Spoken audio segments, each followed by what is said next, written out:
Imagine करते हैं कि हमारे पास एक टाइम मशीन है जिससे हम अतीत यानी कि पास्ट में जा सकते हैं। अब जैसे ही हम कुछ बटन्स दबाते हैं मशीन काम कर जाती है और हम अपने दादाओं के जमाने में पहुंच जाते हैं। अब अगर आप किसी तरह अपने दादाजी को अपनी दादी जी से मिलने से रोक सके तो क्या हो सकता है? तो फ्यूचर में आपका होना इम्पॉसिबल हो जाएगा। पर रुकिए, अगर आपका फ्यूचर में होना इम्पॉसिबल है तो आप कैसे अपने अतीत में जाके अपने दादा और दादी को मिलने से रोक सकते थे? तो ये एक टाइप का एक पैराडॉक्सिकल साइकिल है जो ऐसे ही चलता रहेगा और इसे हम कहते हैं द ग्रैंडफादर पैराडॉक्स। तो इसमें क्या हमने सच में अतीत में जाके अपना भविष्य चेंज कर दिया था? क्या ऐसा किया जा सकता है? हमें इसका जवाब बहुत जल्द ही मिल जाएगा और ये एक बहुत ही इम्पोर्टेंट वजह भी है जो टाइम ट्रैवल को इतना इंटरेस्टिंग बनाती है। बट ये तो हम एक बहुत ही कॉम्प्लिकेटेड सिचुएशन की बात कर रहे हैं। आइए डिस्कस करते हैं एक लेस कॉम्प्लिकेटेड सिचुएशन के बारे में। तो सोचते हैं हमें इस बार अतीत में नहीं बल्कि भविष्य में ट्रैवल करना है और हमारे पास एक बहुत ही तेज सा स्पेसक्राफ्ट है। ये स्पेसक्राफ्ट 25,000 किलोमीटर प्रति घंटे की स्पीड में ट्रैवल करता है अर्थ के स्पीड के कंपैरिजन में। तो अगर हम यही स्पेसक्राफ्ट में पृथ्वी के कुछ चक्कर लगा के वापस उसी जगह पहुँचे तो हमारी घड़ी में टाइम जो नीचे धरती में घड़ी है उससे कुछ नैनो सेकेंड्स कम बीता होगा। इसे कहते हैं दी टाइम डायलेशन और ये आइंस्टाइन के स्पेशल रिलेटिविटी थियरी का एक बहुत ही इम्पोर्टेंट कॉन्सेप्ट है। ये बेसिकली ये बताता है कि कोई भी मूविंग ऑब्जेक्ट एक पाथ में एक्सेलरेट यानी गति से आगे बढ़ रहा होता है और उस पाथ को हम कहते हैं एक ट्रैजेक्टरी। अब यूनिवर्स में हर ऑब्जेक्ट के लिए एक यूनिक ट्रैजेक्टरी या कह सकते हैं उसके आगे बढ़ने का एक रास्ता होता है और अगर वो उस रास्ते पे तेजी से आगे बढ़ रहा है तो उस ऑब्जेक्ट के लिए समय स्लो हो जाएगा उसके कंपैरिजन में जो उतनी तेजी से आगे नहीं बढ़ रहा है। टाइम डायलेशन के असर को हम एक बहुत ही छोटे रूप में हमारे इंटरनेशनल स्पेस स्टेशन में भी देख सकते हैं क्योंकि स्पेस स्टेशन पृथ्वी के चक्कर लगा रहा है और वो एक तेज गति में आगे बढ़ रहा है। तो वहाँ गए एस्ट्रोनॉट्स अगर 6 महीने वहाँ गुजार के आए तो वो एस्ट्रोनॉट्स लगभग 0.005 सेकेंड्स कम एज किए होंगे पृथ्वी के कंपैरिजन में। अब ये 0.005 सेकेंड्स बहुत ही कम जरूर लगता है बट टाइम डायलेशन की सबसे इंटरेस्टिंग चीज ये है कि जैसे आप स्पीड में लाइट के स्पीड के करीब पहुंचोगे वैसे टाइम डायलेशन का इफेक्ट ज्यादा होने लगेगा। जैसे आप ये ग्राफ देख सकते हो, इसमें जैसे जैसे आपकी स्पीड बढ़ रही है टाइम डायलेशन भी बढ़ रहा है और जैसे ही आप कुछ 75% स्पीड ऑफ लाइट तक पहुंच जाते हो तो इसका इफेक्ट बहुत ही सीरियस होने लग जाता है और टाइम कहीं गुना ज्यादा स्लो होने लगता है। लेकिन रियलिटी में बस सिर्फ टाइम ही स्लो नहीं हो रहा है बल्कि डिस्टेंस भी कम होने लगता है। इस चीज को हम कहते हैं दी लेंथ कॉन्ट्रैक्शन और इसमें बेसिकली जो ऑब्जेक्ट लाइट के स्पीड के आसपास के स्पीड में ट्रैवल कर रहा है उसके लिए सफर के दोनों पॉइंट्स के बीच दूरी भी कम होने लग जाएगी। बट ये दूरी का सफर करने में जितना समय लग रहा है वो एक दूर से देखने वाले इंसान को बिल्कुल नॉर्मल ही लगेगा, बस सिर्फ उस रफ्तार में सफर करने वाले इंसान को कम लगेगा।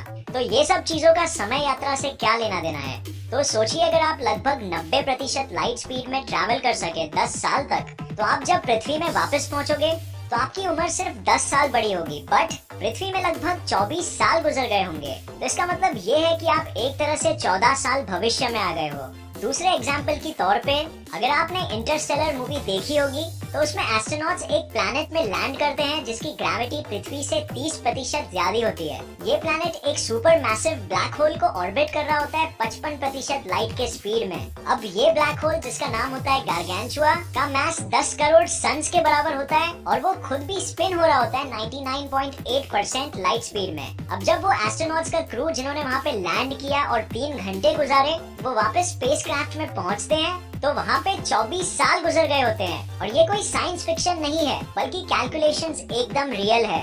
ऐसे किसी प्लैनेट में समय कैलकुलेशंस के हिसाब से 60,000 गुना कम तेजी से गुजरेगा। लेकिन अगर हम वहाँ हो तो हमें ये बिल्कुल भी महसूस नहीं होगा, हमें सब कुछ नॉर्मल ही लगेगा। सोचने में ही कितना वियर्ड लगता है राइट? लेकिन ऐसा क्यों होता है? क्योंकि समय खुद स्लो हो जाता है अगर हम लाइट के स्पीड के आसपास की स्पीड में ट्रैवल कर सके तो ये जानने के लिए कि ये कैसे होता है एक बहुत ही बेसिक डायग्राम देखेंगे हम। तो टाइम क्या है?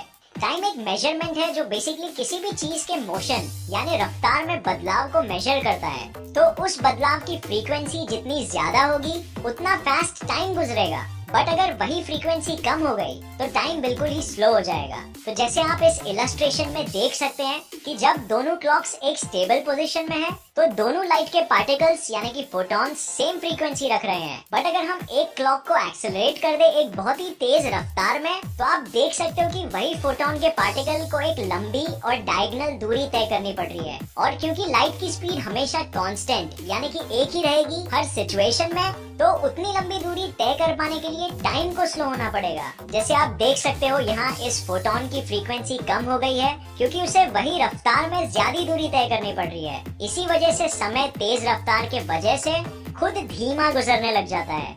तो इससे पहले हमने फ्यूचर में जाने का डिस्कस किया, बट क्या किसी तरह अतीत में भी जाया जा सकता है?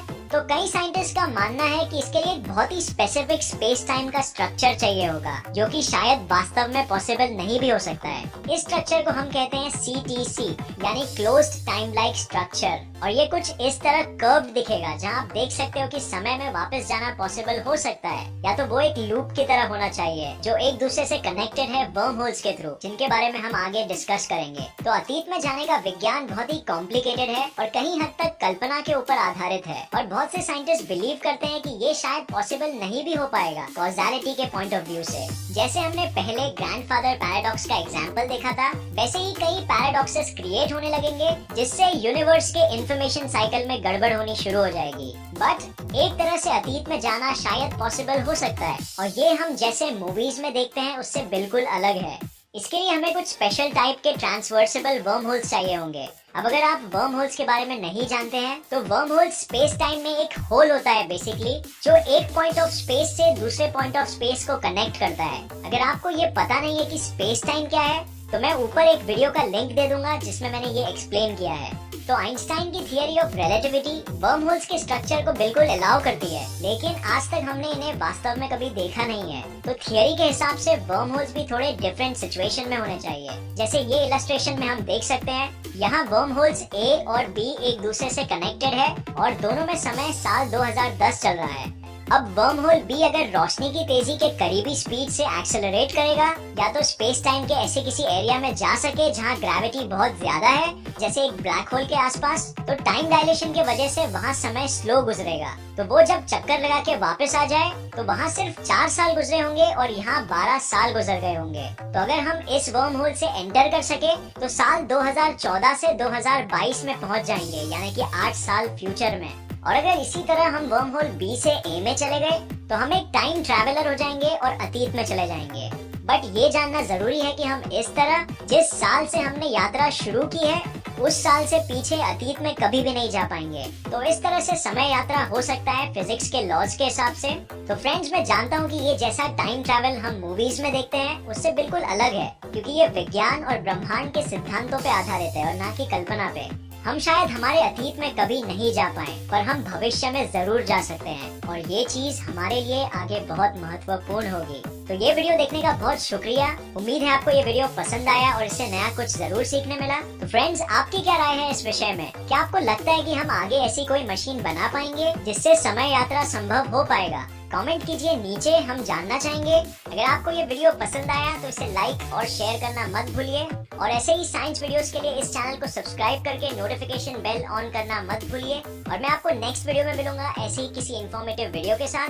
तब तक के लिए देखते रहिए और सीखते रहिए। जय हिंद।